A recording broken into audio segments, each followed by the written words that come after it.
topic number 9. This is the one that like tantalized me so much, which was, what are your current thoughts on the gameplay loop of Escape from Tarkov? We know you have many new features planned. Ew. Generally speaking, do you think the day-to-day play roughly represents what the game will look like around launch, or will it be much different? Right, which is the question. Which I was like, oh my goodness, this is like that's a real good one because I think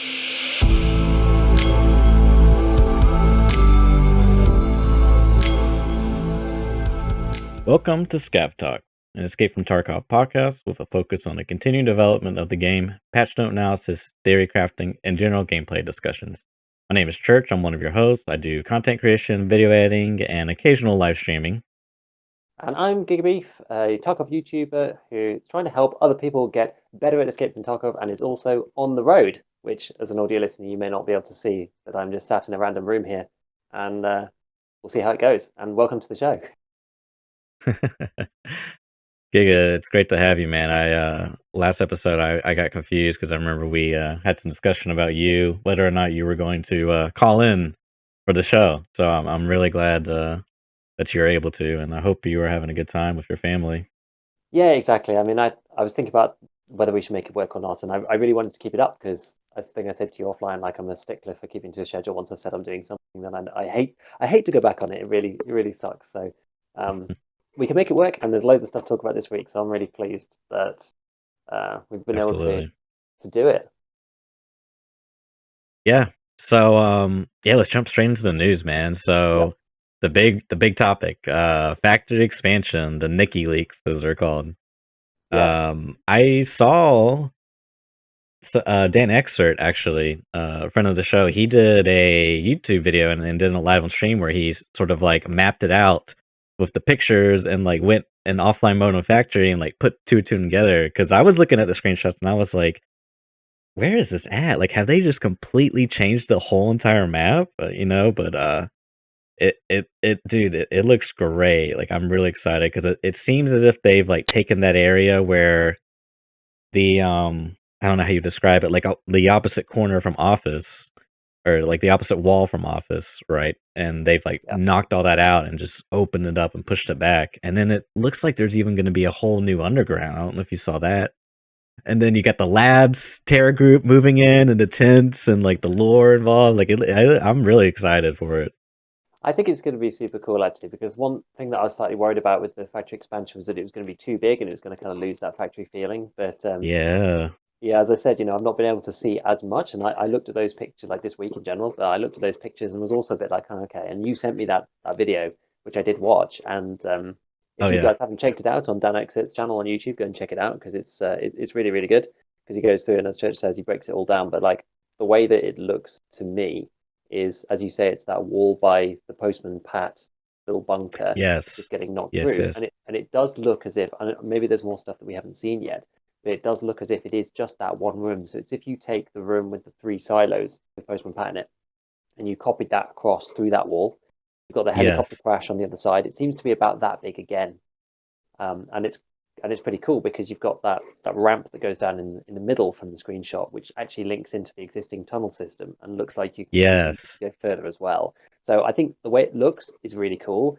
They've added in some labs elements. There's a little tent in there with the hazmat suits and stuff from labs, which is Mm-hmm. awesome. Mm-hmm. Given that they're going to make it an entrance when Streets is around, I think that's super exciting. And yeah, it looks like it's going to be really fun. And there's not too like, unless there's some stuff that they've not shown us so far, it doesn't look like it's too big. It's going to keep that factory feeling. Yeah. It's not going to be 3-4 times the size. It looks like it's maybe a doubling if there's some extra bits that they haven't shown us and some extra underground or whatever. But you're still going to be able to rampage around and get to exits fairly quickly, and it's not going to lose too much of that factory feeling, which is actually something that I was a little bit concerned about in some ways because Tarkov doesn't really have that many places to kind of just blow off steam, right? And I did think it was sort of Yeah. necessary in some ways because Factory's sort of that map where you can get to the exit in 20 seconds. And it's a brilliant map just for game. I don't know, it's not necessarily in keeping with the game, so to speak, but from just a player's perspective, it is nice to be able to go into a raid where there's only 20 minutes on the clock and you're going to be in out in 5 if you want to. If you just have a couple of minutes to play a raid, you have to go somewhere. So I'm pleased. I'm pleased with the way it looks so far. It looks cool. Yeah. Looks really promising for sure. Um, Yeah, I mean, I think Nikita himself said on the Pastelli, the team podcast that they did not too long ago, that they increased the player count by one, I think is what he was saying. And then they wanted to increase it a little bit more, but they wanted to test it as is with one extra player and see how it plays out. So it sounds like it's going to be relatively the same experience, like you were Mm, saying. And I like how it's like, because before the factory map was kind of like an a reversed upside down L, if you can imagine that in your head. Like, yeah, sort of like how you just, like, you can go up and down and then left and right on the top side, but now it's, like, gonna be a proper square or, like, a elongated rectangle. So it'd yeah. be more traditional to, like, a map, I guess. So it sounds pretty cool. I'm really curious because there was that one screenshot that looked like just a big underground area, so that's gonna Mm. be really interesting. And as you said, the labs, lore and, like, how they're gonna incorporate as an entrance, like, I'm all really excited for it, so that's gonna be really fun. I think that's coming out the next patch, which is supposed to be in, like, a month, roughly. Am I quoting that right? I think so. Is that spot 11? I think the Yeah, next one. 12.11, yeah. Yeah, because there was a whole bunch of stuff that came out of the podcast, right? And that's Mhm. probably all of the that's the cool stuff. Specifically saying that a few things are coming in 12.11 and that we're not actually going to get a wipe for a while. I think that's probably the biggest piece of news that's come out. Yeah. What are your thoughts on that? I don't know. I can see why they're not doing it because if they're not bringing out a Mhm. particularly big piece of content, then it sort of makes sense. But it's almost a shame in some ways, just because the game is a little stale for a lot of people. Like the thing is, I'm not really speaking for myself to be honest, because I'm still enjoying it, and I haven't got a Kappa yet anyway myself because I hadn't been prioritizing quests and stuff. So I've still got Mhm. plenty to do. But you see enough other people think about not having enough content, and they want something new to do and Right, that kind right. of thing, and not having a wipe kind of just is going to keep those people away from the game. But I think it's probably okay. I think that's probably fine. Right? It's people who want more stuff. Like if there's not stuff ready, then don't wipe it and let them just stay away for a bit longer rather than bringing them back saying, "Oh, it's a new wipe," and then everyone gets bored again within about a month. That probably doesn't really help. Yeah. Yeah, I think, a month or 2 months ago, I would have been in the group of, "Please wipe the game every 2 months," or something, but, my perspective has been changed in more than ways, and so I'm personally fine the game not wiping, maybe because I'm not playing right now, but, yeah, as you said, I mean, it's like, I would I the new content's gonna be great and all, but I'm really craving a wipe with new game design choices or game mechanics, I wanna see that be more of a priority when it comes to wiping rather than, a certain portion of the player base has already progressed through the progression system. So, Yeah, I think yeah. it's fine. We'll have the new content and people like, I'm gonna try it out. I'm gonna try Factory, like, I'm curious to try it, and, Scav Karma was the other thing I think is supposed to be coming in, if I'm quoting that right, 12.11. I Is think that right? I so. was listening to the podcast, but I wasn't, like, I was Let listening, me. but I was paying attention to other things as well. Yeah. So I had there was a couple of there's a couple of things. I'm just going to have a look through the notes that I'd Mhm. checked out about Karma. I think they said it was coming, That's but kinda what I thought. VoIP is not, and they were just adding Right. extra voice lines or something. So yeah, okay, so I guess we can just go through this, right? This is the Tarkov reporter, war correspondent, Twitter, who I was looking at Shout to out. get the information because it seemed like a really good summary, to me Yeah. anyway. And so Yeah, yeah, it was. his posts originally say, according to Nikita, along with Scav Karma and the factory expansion, weapon misfires based on gun durability coming in patch 12.11, and wipe not planned in the next weeks or months. Spoken about all that already. And so yeah, Scav Karma is coming in there. Um, but I don't know whether it was on his one. Oh yeah, so VoIP is planned for patch 12.12. And and Inertia won't make it into 12.11. So yeah, so Scav Karma is coming in, but then there was another. I'm kind of skipping about here because there was another piece of content, right, which is Nice Guys questions from the community. Yes. It's quite. The problem is, it's so hard to talk about these things all in kind of tandem and to go through them in a list, which is what I would like to do because they're kind of all related, right? So if I go and have a look through his as well, he said so. This was topic 6 from Nice Guys post. Patch 12.11 is the next major patch, expected to bring the factory expansion as well as first iteration of Scav Karma. How will people playing as different player scavs be able to communicate as the scavs have their own radio? And Nikita said communication between scavs is planned to be expanded with the addition of voice lines, as in the PMC voice menu. No dedicated radio channel or something for scavs only is planned, which makes me slightly nervous for Scav Karma because I just don't know how you're going to arrange these things without it. So maybe they're just going to put it in, see what happens, and then with the bringing in a VoIP in 12.12, then it will actually work properly. And that kind of thing. So I don't know. We're just going to have to see. I just can't see how it's going to work properly without VoIP. That's the question. Yeah, I tend to agree with you there, and I'm reminded of a article I read on, and I mentioned this before, so I'll be brief. Is the Rust development team was set with a dilemma where the community was upset that people were killing on site, and so the community suggested that they introduced a bandit system, which is kind of like similar to Karma, where when you kill someone, you are like flagged as a bandit, and now you're like you have these penalties applied to you or something. And the development team stated that they didn't like that approach because it directly influenced player behavior. They wanted something more open-ended, so they went down the road of VoIP. And yeah, just like you're saying, man, I saw Pistilli's breakdown of his own podcast, and it seemed to me like one of the things that stuck out was level 2 fence rep. I'm gonna quote this wrong, so I'm sorry. You can get non-insured items back, and I assume that's applicable to PMC because obviously you can't insure on Scav. But then again, this could be some Nikita-ism, some Russian to English, translation error. So, but that just like I was just thinking, I'm just like, so basically now I'm going to grind Scav to get these rewards, and then for my PMC, like I don't know. We'll have to see. Is all I'm saying. But it's very.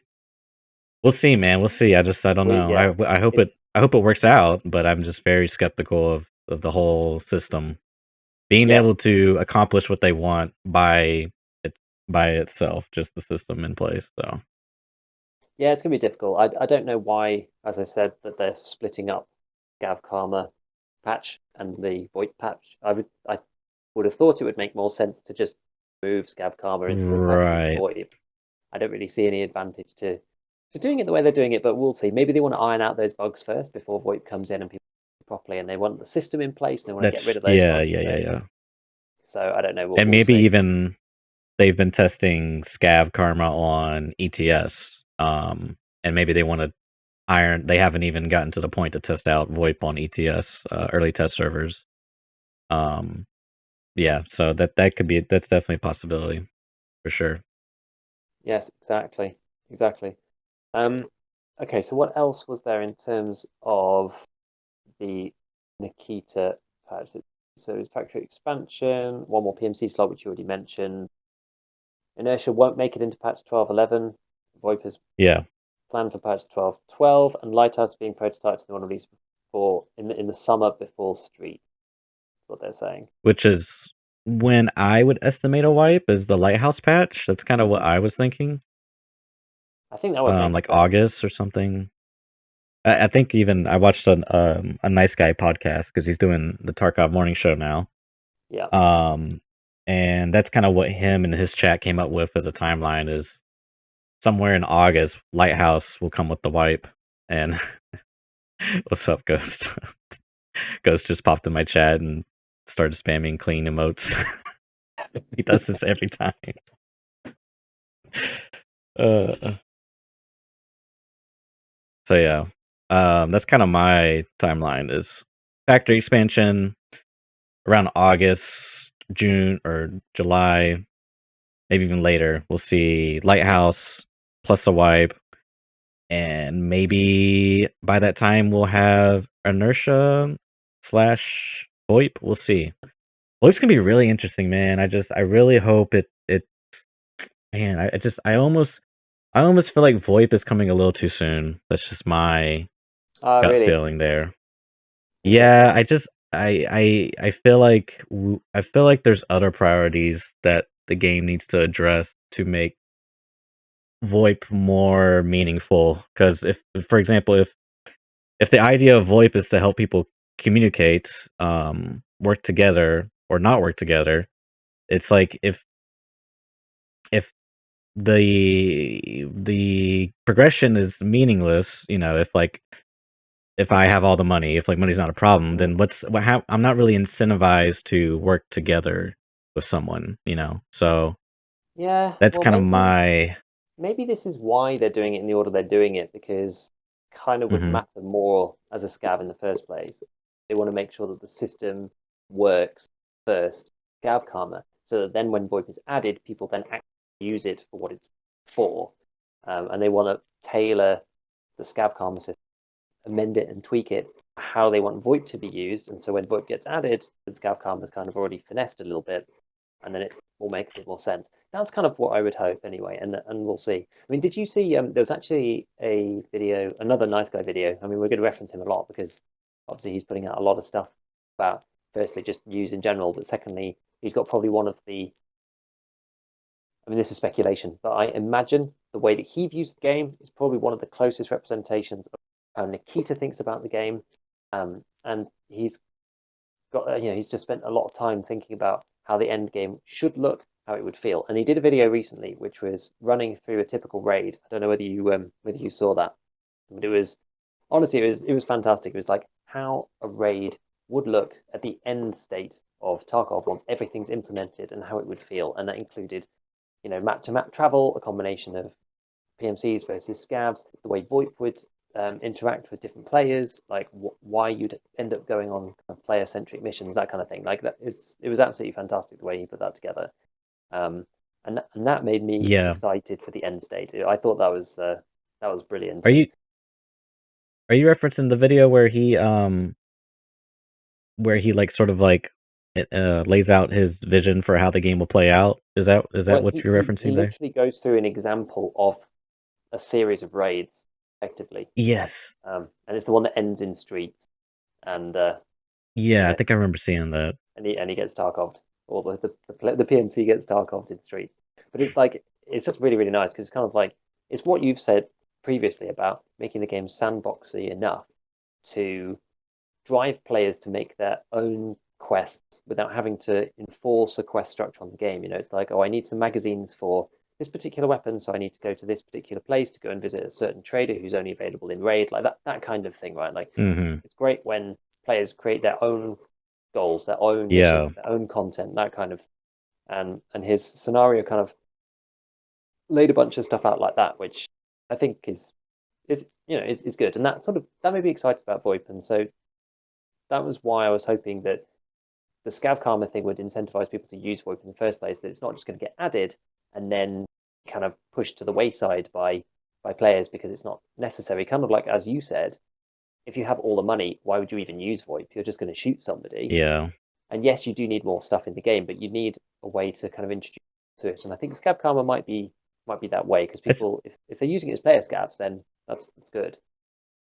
I see your point. In the current state of Tarkov, Scav would be the most optimal way for people to, or the most, I don't know what's the right word, but it kind of goes hand in hand, I guess. VoIP and Scav goes hand in hand, so it is a good way to sort of like test it Yeah, and and see unless of what course, they introduce it with the wipe, and then it could actually be quite that. Ooh, interesting. that could be huge. That could be huge. That'd be really interesting. Yeah, for sure. That'd be really interesting, man. So yeah, we're just gonna have to see That's on got me that one. excited. Can you imagine I everyone am running around level excited for one that. like, no, let me get my pocket watch. Yeah, dude. Be great. I would love to be able to it's such a fun experience. I mean, it always doesn't work out in your favor, but it's so fun to like interact with people and like on in a game and VoIP and have like this element of trust that you're trying to build, but it's like not you're like constantly checking your back, you know what I mean? And then it's like Yeah, you can sort of like gamify it and and like trick people, and betray them, but it's like such a fun element to it, I think personally. So, exactly, um exactly. yeah, that would be fun. That would be fun. Do you have anything Um else out of the main like Nikita podcast and like what's upcoming that you wanted to discuss? Because I wanted to just talk about some of the like community question stuff, but let's like finish off the podcast first because I think because you've seen Pesteli's summary, which I haven't seen, so I don't know if mhm. there was anything else in there that was particularly interesting. I'm trying to think. I don't think so. Nothing's really popping up for me. So I think those were the big things. Yeah, there was like some bits about arena and stuff, but I don't think like offline co-op and plate carriers for like 12, 13. It looks like on the summary, but I've Yeah, talked about this kind of stuff before. I'm excited for it, but it's sort of off in the distance, and you know, right, we'll right. just look forward to it and see what happens. And they continue to save streets before the end of the year, so I don't think there's really anything that new there. Um, Hmm. I think there was one thing about extract campers, where what do they say here? Like Nikita says, it's a legitimate military strategy. You have to take it into account, but they need to add some more extract options to potential extract campers in and of itself. But it's it's a legitimate military strategy to ambush somebody at a place, which is fine. Um, and there's been talk to death. I I thought that was interesting. I did see Tarkov Reporter, um, yeah, put that out where Nikita. I'm gonna pull it up because I do not want to misquote here. Assuming that I'm quoting a quoter, so let's just assume that this is all accurate here. Da, da, da, da. Nikita says he doesn't like extract campers, but he says that is a legitimate military strategy, and you must take that into account when you're moving towards the expo. He did add they need to add more extract options in order to decrease the potential of extract camping. And I sort of assumed by I gave Nikita the benefit of the doubt when he says he doesn't like extract campers, he's sort of viewing it from a game design balance standpoint. It's sort of my thought Hmm. process. Not like he's saying, "Hey, I don't like extract campers because they're cringe, bro," or something, Yeah, whatever type of stigma you yeah, want to apply. Um, so that's kind of my thought, and I thought that was really interesting. And I was sort of like, it's like, um, I think within the game rules, extract camping is like a totally legitimate, viable strategy. And perhaps maybe in the future it could become a very meta strategy. So because I think it is sort of like if you choose to camp your extract or camp the extract you spawn at, you really don't have to you really don't have to go anywhere and risk anything. You just sort of sit there and wait. yeah, And depending on the map and the balance and design, it can be like really OP. It could be like not so OP.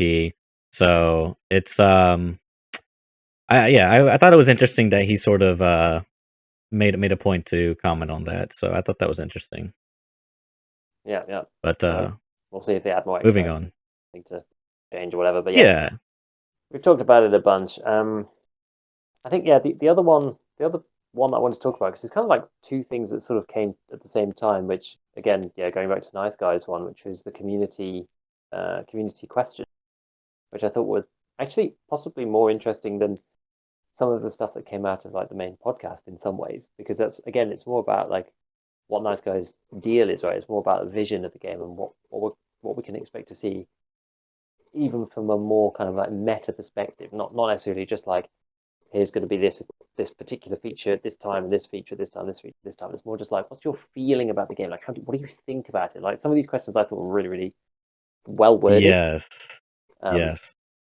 so let's just have a quick look through. So what did he say? So topic one, I thought that most of these were really really good. So some of them we can just skip over. So the first one was how are they doing in terms of the projects? We can just skip over that because we've kind of discussed that already. Um, Topic 2 is several interesting features they haven't talked about recently: gas grenades, coughing in smoke, and cooking grenades, breaching, that kind of thing. Which I think he said that they're not working on at the moment, but all of those things are going to be in the game, but it's kind of a soon TM situation. Mm-hmm. Um, Yeah. What else? Yeah, like quests about daily, weekly quests, that kind of thing, which I guess is not coming soon either. I But think it the is first one that planned. was actually really, really interesting. Because yeah, because there's a couple of other stuff like there's about a bit about factions, a bit about future weapons. The point I mentioned previously, which was about Scav radio thing, which is not coming. And I guess it's just going to be like the reason for that is because of the is because of VoIP instead. And what was it? So there's one that was here we go. Topic number 9. This is the one that like tantalized me so much, which was, what are your current thoughts on the gameplay loop of Escape from Tarkov? We know you have many new features planned. Ooh. Generally speaking, do you think the day-to-day play roughly represents what the game will look like around launch, or will it be much different? Right, which is the question. Which I was like, oh my goodness, this is like that's a real good one, because I think like a lot of people have tried to ask the key to this in the past, and it's been difficult to do so because of language barrier or whatever. And so asking it as like a written Q&A, I think is actually really perfect, because it also gives him some time to think too. Like it's not an easy question to answer just on the fly. And he said, it will be different, of course, because right now it's in testing. Although not everybody understands this and they say it's not a test, it's already a completed game. It will change, it will be played differently, because we still have game-changing features coming. For example, weapon malfunctions will change the game. The ability to be knocked out and the unconscious state will also make changes to how the game is played. This is only 2 out of perhaps 10 or even more big game-changing features, so 100% it will be played differently. Not entirely differently, but it will be harder, it will be more hardcore, and yes, it will be different. But the most interesting thing about the whole thing, right? So he said, right now, we don't exactly have such a thing as a gameplay loop, because it is currently more of a wipe Mm. to wipe loop. We don't have the end Right. game content yet. We are working on it. The storyline quest, for example, these will add the end game content. With those, it will be more like the way we want it to be, like how it should be played with the game features. So right now, it's more like a testing loop from wipe to wipe. I thought that was really, really good, because That's really good. That's really reassuring, very insightful. exactly, and it's like we do have like it's he's described exactly the situation we're in that we do have a wipe to Hmm. wipe loop. You start the wipe with nothing, you grind up a bunch of stuff, you end up with infinite money, and then they wipe the game again, right? And that's just how it is right now. And I like the fact that he's recognized that. That's really Yeah. positive to me, as opposed to him just saying, "Oh yeah, look, the game's great right now. You know, people are having real fun in the end game." Because I know that often he is accused of either not playing the game or not being as in touch with the community as he could potentially be, that kind of thing, which I think is maybe slightly unfair. And so him making those comments is very pleasing, because it shows that he is in touch with exactly what's happening. Because I think that's a very accurate description of how Yeah. the gameplay works right now, and how just like the broader, yeah, wipe feels, and how it feels to play Escape from Tarkov between each wipes from start to finish. Yeah. That's that's great to hear that coming from Nikita. I mean, that's just like that's this is great. I love it. So yeah. I mean, before I just could not fathom a wipeless Tarkov. But a lot of things have changed since then, and it's like, man, it's just great to hear him, yeah, it's great, man. Makes me really Exactly. excited because my hope is that the gameplay loop is just like this rogue-like experience where you can just like try to escape from Tarkov once again. It's just like this renewable thing you could try. I mean, sure, it's like the same game and the same mechanics, but it's like just the challenge of like crawling through the dungeon of escaping Tarkov, if you will, is just going to be like so. I mean, I just love it, man. I love the types of games like Hades, um, Slay the Spire, any of these type of games, man. It's just like the amount of like replay value in the game is just like great, and I don't think there's a game, specifically a first person shooter, um, that has what Tarkov could potentially be. This like story driven gameplay loop, and like it's gonna. I'm excited, so it's gonna be great, Exactly. man. Exactly. But it does, I think this is the thing, right? It does need to be more challenging towards the end game. So I'm hoping that they do the things that we've spoken about before to try and keep the new players playing and make keep Yes. the roguelike feeling for the end game. That's what Got I'm looking for. Gotta take care of the new players. Otherwise, then who's gonna enjoy the game? It's like, yeah. So Exactly.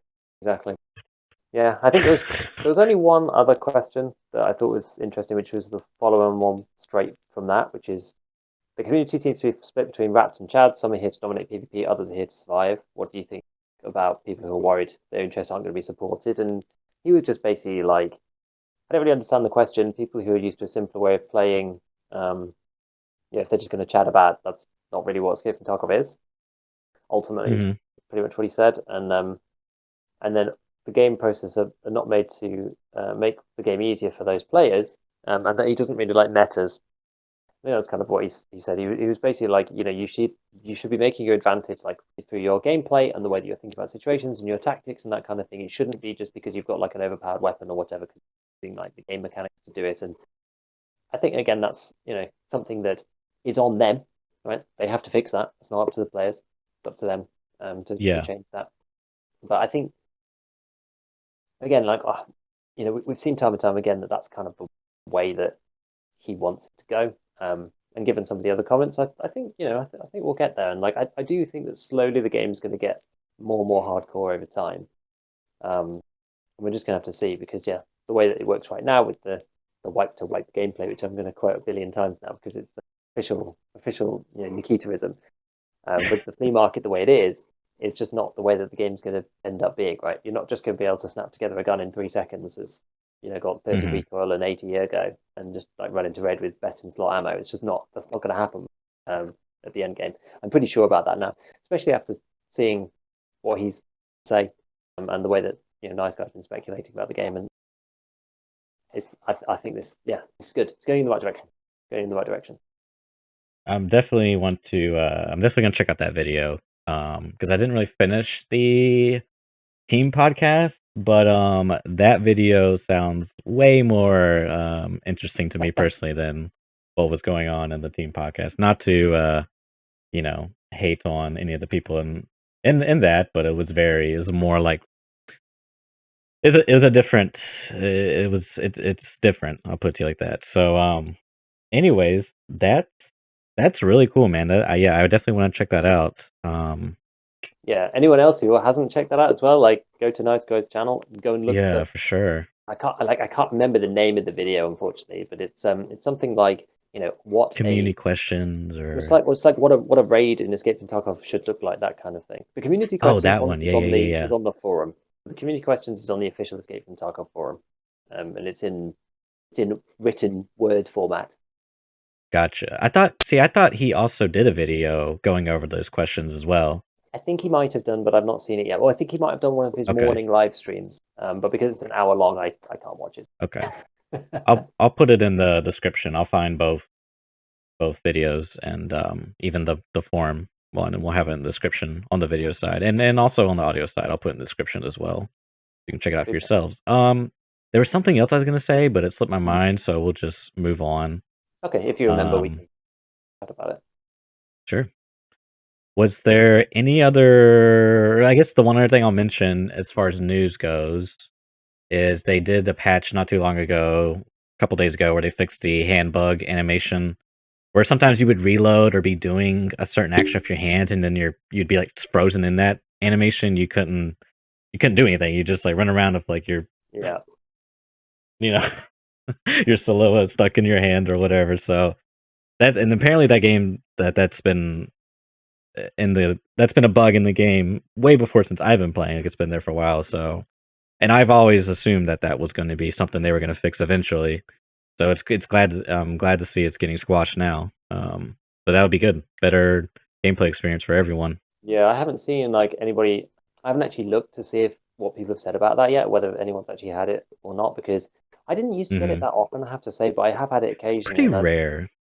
Really annoying. It's like certain guns, I think like the MDR be terrible culprit. I don't know why it's that case, but yeah, I swear it's I'm sorry to cut you off. I swear it's the MDR and sprinting while reloading. It's like that combination just like always triggers it for me. and then you end up It just drives me like, crazy. yeah. Yeah.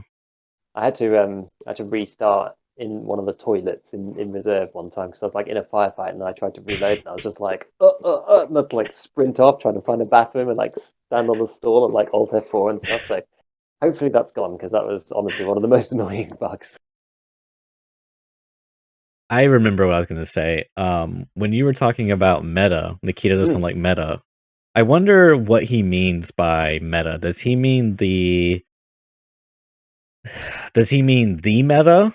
Like the actual meta, like the HKs and the mods and the ammo and the gear, or does he mean like the concept of a meta? And I ask that because I I feel like it's inevitable to have a meta, right? In every game, there's sort of at Yes, least to my knowledge. I think he means like yeah the HK slick alt in meta or whatever of that type. And there's an implication there in what he said, which I take to Hmm. that even if there is something that is meta, it will not be accessible in the way that it is now in the final product, and therefore it won't be like it is.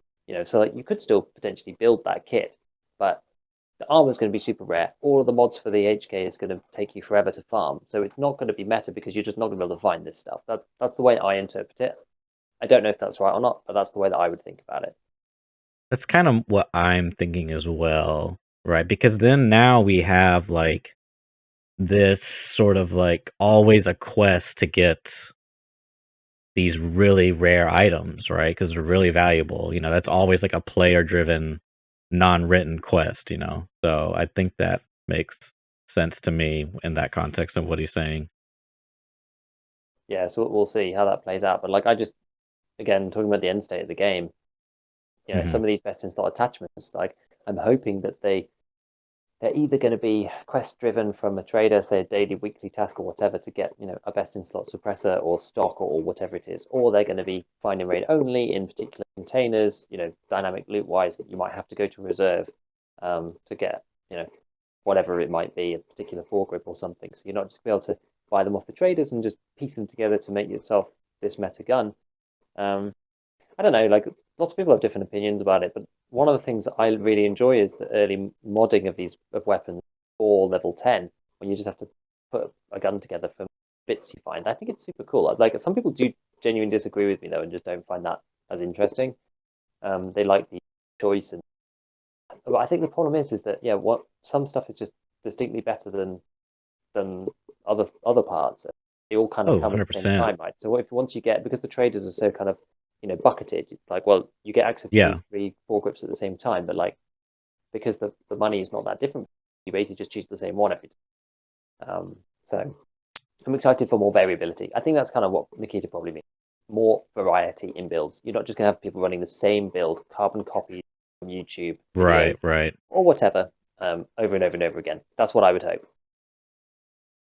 Yeah. So yeah, news. I think that's it. That was quite a lot of like actual news this week, which is again I'm super pleased that we actually decided to run something this week. If we said like, Yeah. oh no, we'll sack it off this week, then like all of this stuff comes out, I'd have been sat there thinking, oh no, this is not good. So I guess like, was there any other news elements that you wanted to discuss before we moved on tangentially to something slightly different? No. Okay, so this is not really news, but there's been noise in the community around a particular topic, Notice. which is Clean's post, which he's been talking about for a long time, about the secure container, and it's quite nice because it sort of neatly wraps into what we were discussing last week with Args about how he has said again, reiterated that the container should effectively be read only while you're in raid. So you lock it, you can't put stuff in, Hmm. you can only take stuff out, which is basically the conclusion we came to last week in terms of um, fixing some of the problems around the lack of hardcoreness of the secure container mechanics. So I thought that was quite interesting Yeah. that actually appeared like literally the week after we were talking about it with Args, which Very is like kind of interesting. cool. Um, Coincidental for sure. I think so. I think so. But it's still interesting that it's kind of come up in the community in like a few different places all at once. Because I think a lot of people are thinking about this stuff, and without actually having any news until halfway through this week, people have been thinking about the game and the way it should be, like we have. So it's fascinating that he's been talking about this for a long time. And again, people have kind of got the pros and cons of it, like we discussed last time about how players might leave a raid early and you might get more exit campers and this kind of thing. So there's people on both sides of the fence on the topic. Yeah, I mean, there's a lot there to say. I would say that we just got to start with the basics, man. Like if Tarkov's a hardcore game, we just it just how the container functions currently just cannot exist. I mean, it just sort of like it's like the antithesis of hardcore, you know? It's like such a I mean, and I want to say like I think that Nikita, when he was sort of like coming up with this game design, he wanted to his approach was sort of like, how can I incentivize players to bring more gear out? What if when they died, they didn't get the full punishment of death, losing all their gear? They could like keep a couple of things. And so I think ultimately it came from a place of like love in the sense that he wants to like take care of the player. He doesn't want to like give him the full punishment. Yeah. And it's just unfortunate that he did not anticipate. And then I don't even think any of us would have been able to anticipate sort of the fallout of how it's possible to completely negate any punishments, and instead you get rewarded. And that's just like it just kind of brings so much meaningless once you sort of like take the red pill, if you will. I think that's the thing, right? Like Reference to the logical Matrix, anyways. conclusion, and it's you take it to the logical conclusion, and it's just like problematic for the identity of like what the game achieve.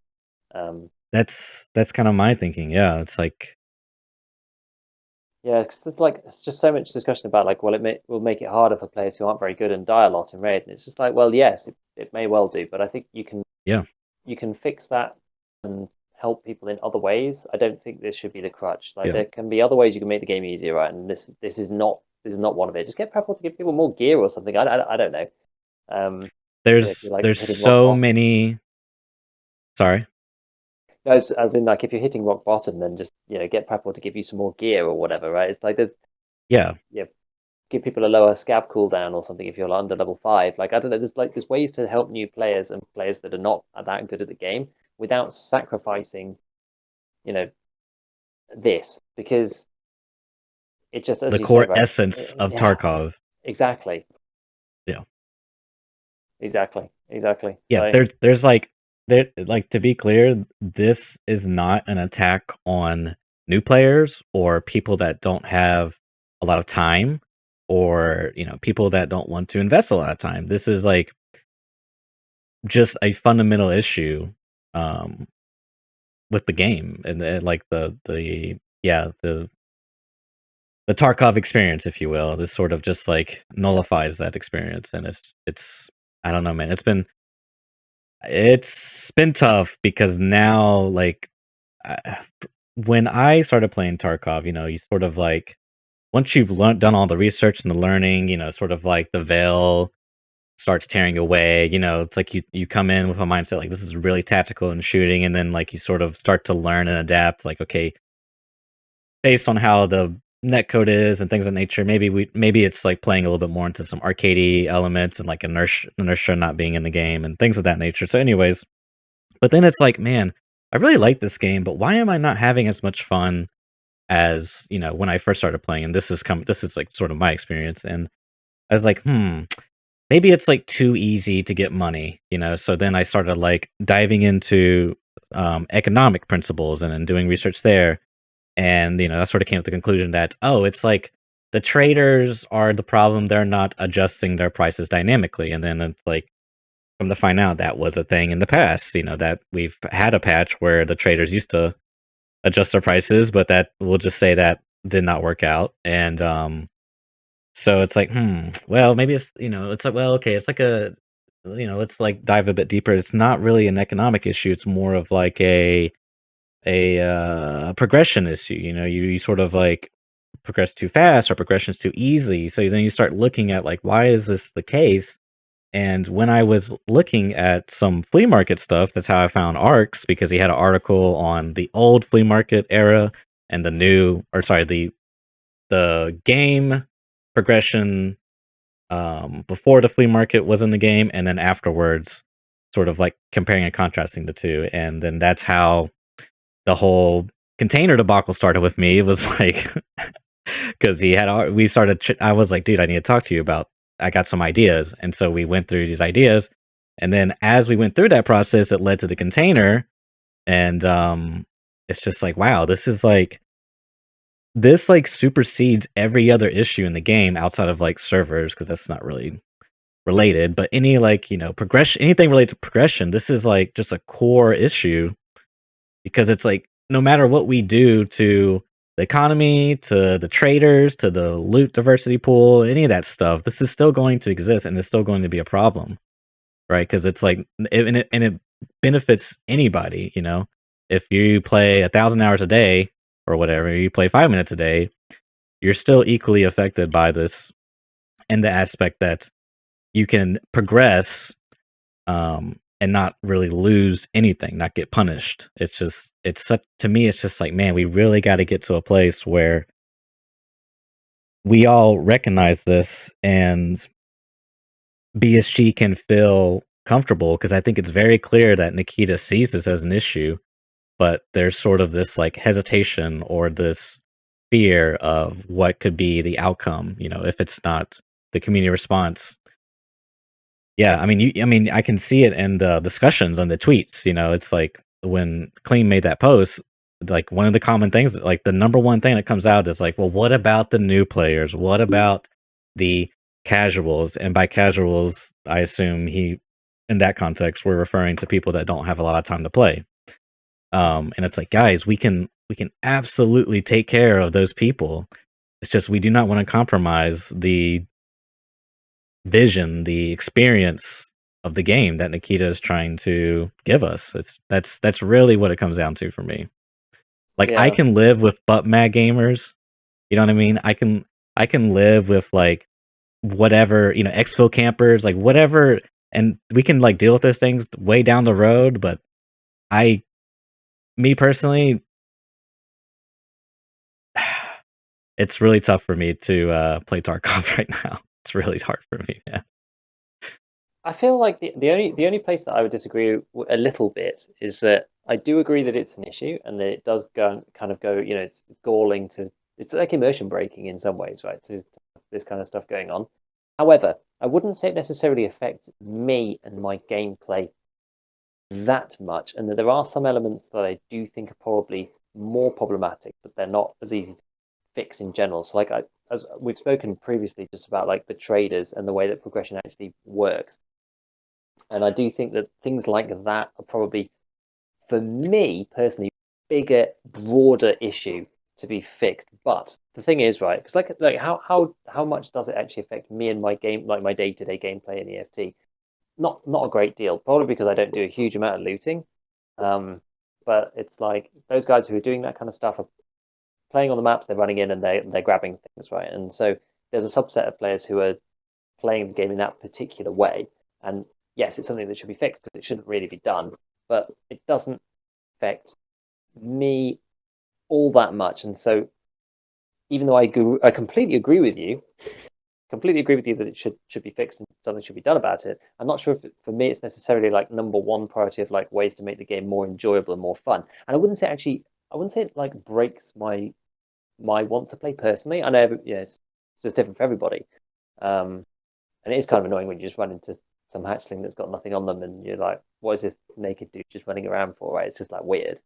And as I said, kind of immersion breaking. But yeah, I think just like level 4 traders having all of the items on them probably makes me more annoyed than than hatchlings, I would say, for me personally. Yeah, for sure. But I do want to clarify, for me, it's not about the hatchet. Like, it's not the hatchling. It's just the container mechanics. And as you said, it sounds like you don't utilize the container as much. Is that kind of true from what I'm getting from you? I Because you guess, like, sort of, occasionally I'll find something that's decent and I'll swap it out for some of the ammo in my thing. But I don't really like you know me, right? I have a bit of a weird gameplay style. I don't really do GPU runs, like I don't really do LEDX runs. yeah. I have found one LEDX in my entire Tarkov career, and that was for the quest this wipe because I had to do it fine in raid. I've never found another LEDX in raid. Hmm.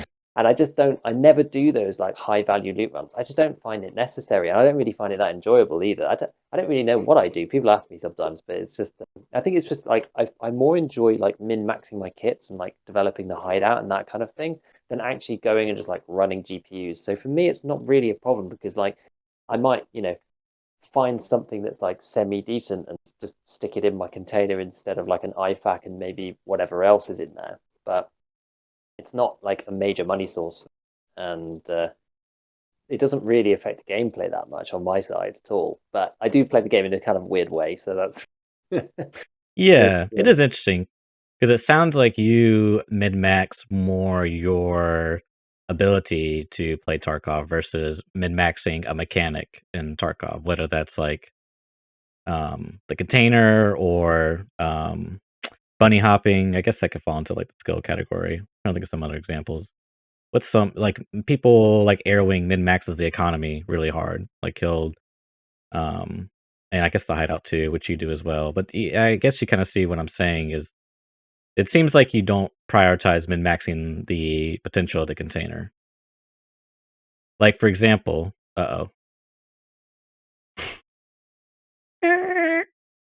lost connection, lost connection. oh dear. Hello? Can you hear me now? Yeah. I could hear you the whole time. That's super weird. Oh, really? Okay. Um, for example, you do the AK-74 SU gas tube trick in the container?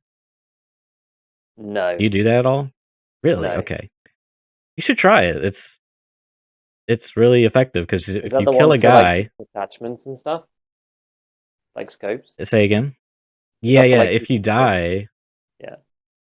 yeah. So what you do is you get the I think it's like the AK-74 SU gas tube, and then you get the XDR handguard rail or whatever. That's like for the AK-74 that has like the back rail and then the front rail and then the gap in the middle.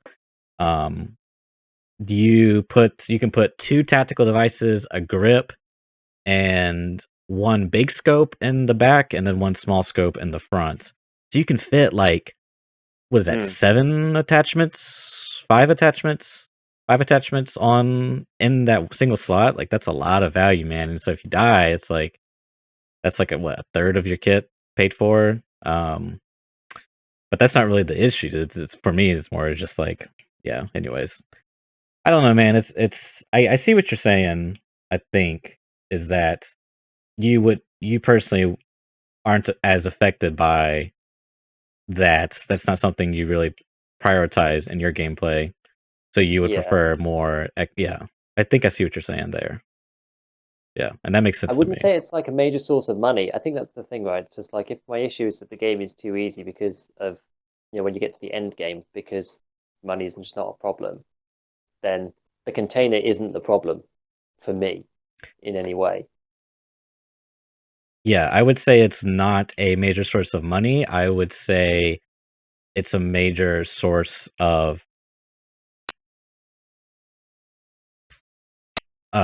risk. What's the word? Mitigation. Nulligation. It's I like man, you could like yeah, you can really like I've mentioned many times on this podcast. My buddy, he basically that's sort of his play style is he maximizes the container value with this kit. So if he dies, the majority of the time he's losing barely anything, or he's in the profits. So Yeah, and I guess there is a portion of the player base that doesn't really use that container mechanic to their advantage. It's just, man, for me, it's just like knowing that it's like so hard for me to on top of the other issues that EFT has in terms of its progression and economy, it's hard for me to sort of I want to like bring back that experience of, that first wipe. And You should play it's really hardcore. hard for me to I should. I mean, I played I want to say my first wipe. I wiped my account once I got to like end game, and I played a no flea market run because that was sort of my thing. Is like, there's something wrong here. I'm not having as much fun. The flea market's the issue. That's where I started, and it was like it's like, yeah, this could like kind of maybe this is it, but I'm still getting like flea market gear from in raids, and the traders. I still like level up the traders and they have really good stuff. And then, the container, I wasn't really conscious of like the container stuff, but, um, and then I did the open world challenge, which was like my sort of like way to experience Tarkov's future now. So like you travel map to map and it's like the traders, how I set it up was my hideout was like outside of factory. So to leave my base or hideout, I had to go to factory. And then once I extracted from factory, I could choose where to go, either reserve or customs, or reserve woods or customs, because it sort of like splits off in 3 different directions. And then like if I wanted to go to like interchange, I had to go from customs Yeah. to interchange, I think. And then if I wanted to access the flea market, I had to go to labs. And then once I extract from labs, I can use the flea market, but only for that turn. So basically, what happened is like my goal, one of my objectives, which I thought was really fun, was I wanted to get a bunch of SKSs, right? So my goal was to go from factory, survive factory, go to reserve. Once I leave reserve, I now can do business with Prepper. So I buy a bunch of SKSs. Then I go back to factory. So I got this backpack full of SKSs and I'm trying to get to my hideout. So I got to extract from factory to go to my hideout. It was a lot of fun. It was really brutal, really punishing because not Yeah. everyone's on the same rule sets, but it was actually a lot of fun. But yeah, maybe I should do just to make the game more enjoyable for me is do like just no container. Yeah, I don't know. I don't. Like, I actually. sorry, no, keep going, keep going. I was just gonna say I actually want to do more scav runs. Because I was watching Clean and I'm starting to see the value of the scav runs in the terms of being enjoyable for the player. Mhm. So, I think that will probably be something I want to do more. That's cool. Yeah, Scavron's a lot of fun. Now I've been brainstorming this week actually, just like in the back of my mind, something similar to what you were talking about in terms of like an open world challenge and like trying to put together like a fun rule set. Like I'm not sure if I'm actually going to run it yet. I don't know. We'll Hmm. see.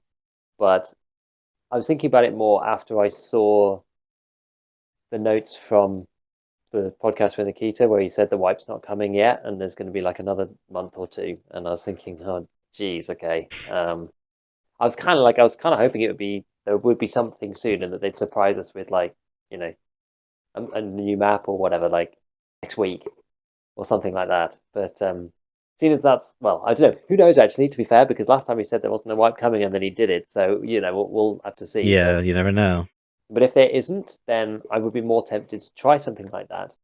And I'm thinking up a rule set, and I guess like and I need to put a bit more work into it, but I need to look at some other people's rule sets. Maybe we can have a discussion as well offline about the way that like what you found worked, what didn't work. But I think something like that is quite interesting, where you have a home base, you have maps that are linked to other maps in some kind of whatever arrangement you want, and there's requirements before you can go to labs. Or the way I was thinking of it is like you've got requirements before you go to labs, there's requirements before you can get to reserve, that kind of thing. I quite like the idea of the flea market one. But yeah, there's a couple of things, and then I was thinking about like another restriction, which I think we've spoken about previously about hardcore, which is I was gonna. Well, the way I wrote it down, the way I was thinking about it was like fingerprint ID weapons and like armor that doesn't fit or whatever. So you can only use find in raid weapons and armor. You can't use other PMC's weapons because that otherwise you end up short circuiting it, like in the way that we've talked about before, because other people are using the flea and then you just take their stuff. So even though it's like super hard, it might be more entertaining, more fun that way. Otherwise, after a couple of kills, you end up just on the same par as everyone else, and then you're just trading gear with everyone else like usual. So I was thinking about that, and then I was also thinking about like ways to make it kind of semi-interesting, where like this is like I'm going kind of a bit off here, but I was thinking about like you could create your own like set of like find and raid item requirements to create like stashes between the maps, like little ones. So you kind of like make your own like hideout requirements. Do you know what I mean? So it's Yeah, like, oh, you can create like a little hidden stash chest thing. So when you leave from one map that'd to be another map, cool. even though you're away from your main base, you have a little mini stash to just like keep a few items Yeah, in between maps, that kind of thing. that's a good idea. I like So that. I was thinking about that, like some other artificial restrictions, but then it's like, oh, you got to go and get screws and whatever to like build the little mini stash. So there's more stuff to do. Something like that. Anyway, I'm still brainstorming it, so maybe we talk about it either next week or the week after if I do actually like come to some conclusion about it. I don't know. We'll see. We'll see. But that's what I was Yeah. thinking about because I like those kind of things. I like working towards like tangible. That's why I really like the hideout. I like tangible things that you build but then do something for you. I really like those kind of things, especially when Hmm. they're permanent. It feels so good, the proper, dopamine kick into the lizard brain. You're just like, oh, Yeah, yeah, achievement, for sure. achievement, it makes you feel good. Yeah. So we'll see. And maybe I'll do something soon. I'm not sure. I probably should get Kappa first. Kappa. Yeah, Yeah, that's really yeah. cool. I like that idea. I think if I ever do the open world challenge again, I think I'm gonna incorporate that because that one of the things that came up is so for those who don't know, I did like an episode series for the open world challenge. I only did 2 episodes because the game wiped when I was doing it, and that was kind of unfortunate. But anyways, the one of the episodes wanted to go to interchange to do something, and basically once I got there, there was like this huge fight going on outside a power station, and I rolled up on it. And I was like the last one. There was one sorry, I killed the last guy that killed all the other guys, and there was like so much gear, and it was like such a great feeling. And I took it all, so I went back to customs, and then like had like all this loot on me. Like I'm overweight at the start of the spawn, and I have to get to the other side of customs.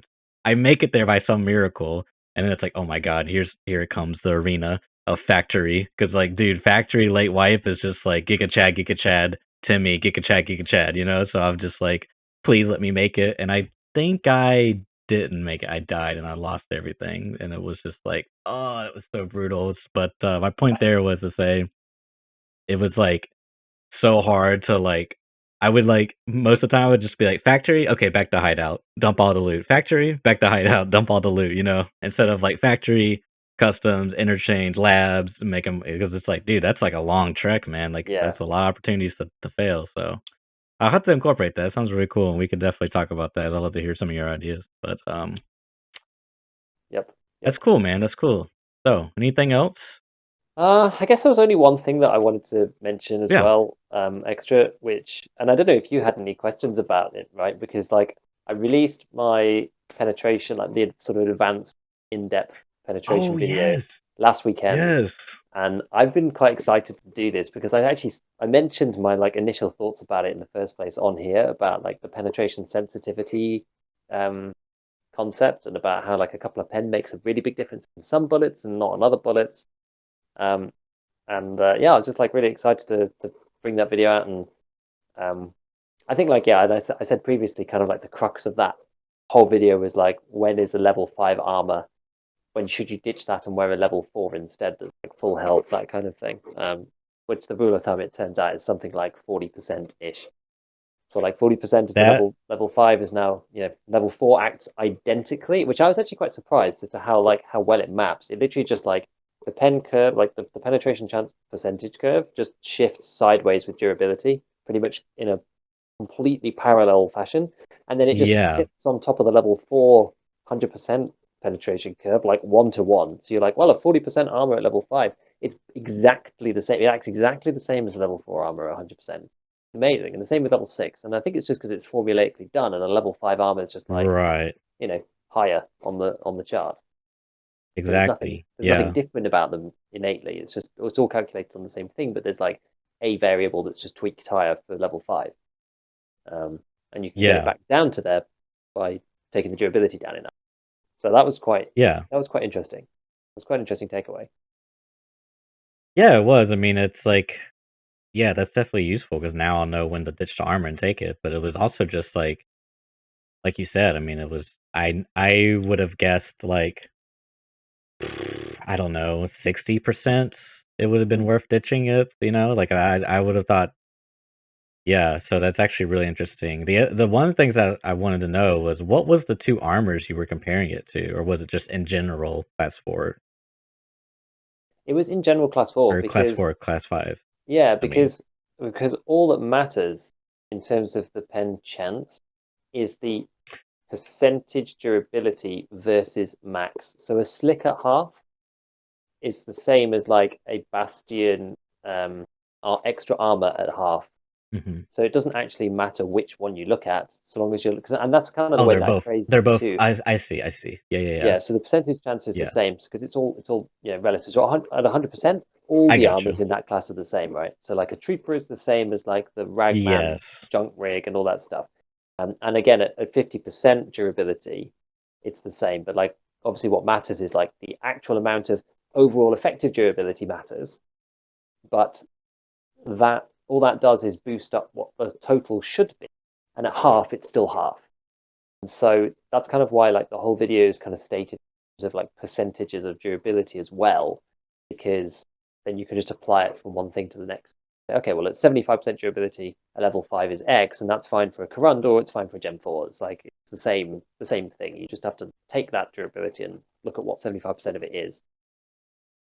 Now the Corund that has a worse destructibility stat because is it armor steeled? You Yeah. know. So, and I'm pretty sure that the armor steel gets destroyed faster. 7? Yeah, it's got 0.7 Yeah. stat. It's So not as bad as ceramic. Ceramic's really bad, but yeah, so that makes that would point. be interesting. Is ceramic? How many shots could you like? What, maybe 1.5 or 2 before it's like drops below that 40% threshold that you were saying? Yeah, I mean it depends. It depends on the armor, but and the actual durability itself before you apply the destructibility statistic to it. But this is I actually had a couple of comments of Oh, interesting. people saying like, well, how much damage does a round do to a piece of armor? And I had to reply to them, and I think I've said before in here, like I don't know because it's not listed anywhere. And it's Yeah. basically like it's the damage of the round multiplied by the penetrate by the damage the armor damage percentage. Fine multiplied by some combination of the penetration versus the armor class. Because like if you take like a PSO round and you shoot a Mm-hmm. slick, it does nothing. Mm-hmm. Hmm. It does nothing at all. And so that Not even formula, or it's like 1.1. it's like one or something. I think that one is Okay. the minimum. I think so. It does like one, Okay. and Gotcha. so it's like there's some there's some what's the word? There's some relationship between pen and armor class, which is applied to the damage times the armor damage percentage to give you your overall armor damage. And I don't know, I'd like, I actually think you might be able to check it out because there is. Honestly, what I should do is I should either ask NoFam or I should just ask Veritas, like one of the two of them, because like NoFam probably just knows. Veritas had to build it into Battle Buddy, right? And you can access the armor class testing thing and the destructibility testing, which I cannot because I have an Android phone and I have the Android version of Battle Buddy and I can't access that. So I don't have the scenarios and I also don't have the durability scenario testing either. Which I guess if you had access to that, then you could kind of infer what that might be by testing a few different rounds and having a look at what the damage actually is. Like my gut feeling is that if something is like on par with if like a round is on par with the armor that you're facing against, then it probably is the bullet's damage times by the destructibility by the like armor destructibility percentage, I would guess. So something like BT versus level 4, I imagine it probably just does the damage of BT applied by that percentage that it has. I would guess as durability damage because again, interestingly, like that those are the ones that are in that pen sensitive area. So if you have like a 50% chance Right. to penetrate, then that's kind of like the round is matched with the armor, and so whatever this like extra funny factor is, it's probably, you know, neutral for that round, I would guess. And this is, again, it's pure speculation. So without either like knowing what the formula is or going into Raid to go and test it, like neither of which I've had the opportunity to do yet, I don't know. And somebody even linked me to NoFam's blog in the comments on the YouTube, and they were like, "Oh, well, look, it says here," and I said, "Yeah, look, it says there's a relationship. That's all it says. It says there is a relationship between damage, between penetration and the armor class." And I was like, that doesn't let me calculate anything. It doesn't say anything. Right. It tells me that there's like something going on there, which if you shoot a slick with PSO is blatantly obvious. But how the number is actually created is a whole nother question. So maybe I should just ask them, because it's something that I just haven't seen written anywhere. But like Veritas has obviously had to deal with that to actually write the Battle Buddy app to do the things that he's made it do on the iPhone version, on the iOS version. So maybe I'll just presumably that. Yeah. I also just loved how the video sort of like showcased just how important penetration is, like how much it really matters. Like damage really comes secondary here. So and it makes me even wonder, like, how much of an importance does armor damage matter, you know? And like how much of importance does destructibility matter? You know, these are all, because I feel like everyone sort of favors repairability, but destructibility sometimes they go hand in hand. Like ceramic, for example, ceramic repairs really bad and breaks down really easily, whereas like armor steel, like the Corund, it breaks down really bad, but it repairs really well. So I guess I just wonder how much destructibility actually matters, like the armor destructibility of an ammo. But definitely pen seems to be super important. Yeah, I think that's the thing. There's like a couple of like misconceptions, I would say. Like some of the biggest misconceptions with Tarkov are about this particular topic. The first one being that destructibility and repairability are not the same. So a lot of people think that steel is really good because it repairs really well. Well, actually, it's really bad. It's like second worst to ceramic. Yeah. And there's also some others that I think like titanium is not that, like, it's quite expensive to repair. It repairs okay, but it's very expensive. But it's actually it's all right on the destructibility. Combined materials is actually awesome now for destructibility. As titanium, what's it called? Not the class 5, not the ACCP, but the other one, the TacTech. Is that titanium? I want to say I can't remember. No, the TacTech is actually the what's the acronym? It's ultra high molecular weight polyethylene. It's yeah. Because there's a few of them that are the same, right? So Killer is that, TacTech is that, ACPC is that. Is that it? Is the Hex Grid that one as well? Because the Slick's armor steel. The Slick's armor steel, is it really?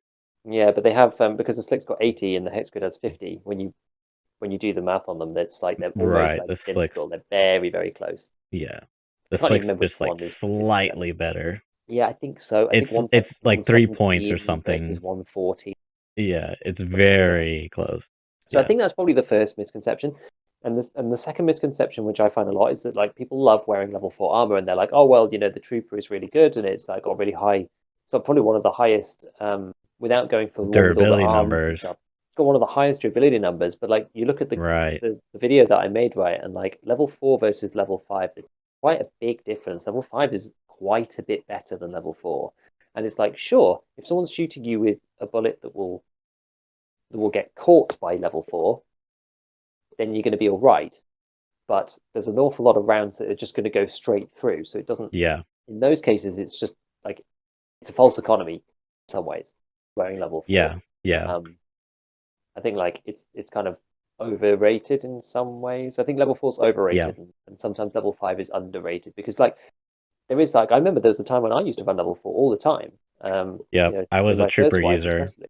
Yeah, and it's like one of those things because like to take that step up to level 5 it's expensive, right? When you're first playing and you don't have a lot of money or whatever, level 4 is much more plentiful. But it will save you a lot more often than level 5, especially towards the end game. Like level 4 is completely fine in the mid game of the wipe when everyone's using Yeah. BT or lower rounds than that. You're getting shot at by Yeah. AP6.3 all the time out of MP5s and that kind of thing. Like then it's okay.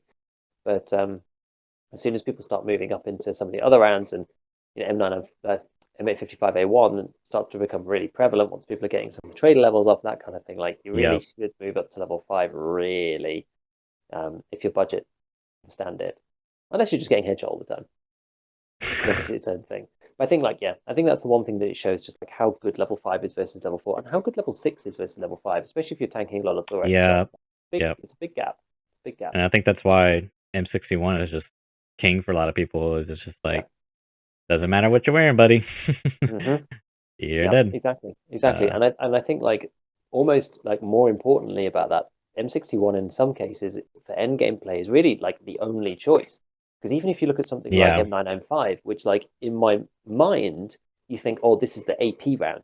That's the go-to AP round for 5.56. Where it only has a 25% chance to pen level 6 on the first shot. It's low. You have to break them down. It's not that high. It's not that high, which is why M61's becomes so popular, because it's just like 2-shot dead everybody. It doesn't matter. Like 1 shot in the head, 2 shots in the thorax, everyone's dead. And so it's just kind of king at the end of wipe. Like nothing really comes close. Yeah, I think to your point about the value of level 5, it's like before they added the Karuns, and it used to be what, like Killa Armor, the AACP, I think, and the Tech were like the big ones. But Killa was so expensive because it was a fountain rate only one, and it was like the best class 5. But then they added the Karun, which is like the knockoff value Killa Armor, and it's just like, to me, it's made the prevalence of level 5 armor like so much more that now it's like, man, even it's like you're seeing the ammo meta is like now M61s are everywhere. M995. I mean, of course, economy has a play as well, but even like 55A1 sometimes can feel so hit or miss, and that's not even rated for class 5. It's only rated for class 4, and it's like okay-ish for class 4, if I recall. So it's that. Yeah, I was a little bummed out about the class 5 edition in the traders, but I think it's fine considering the state of the game overall. But yeah, definitely. Class 5 armor is like the minimum, I feel like, past the mid game. It's like the very minimum. Most cost effective, probably. I think so at this point now that armor's quite cheap, yeah. So I think so. Especially Yeah. with the armor barters.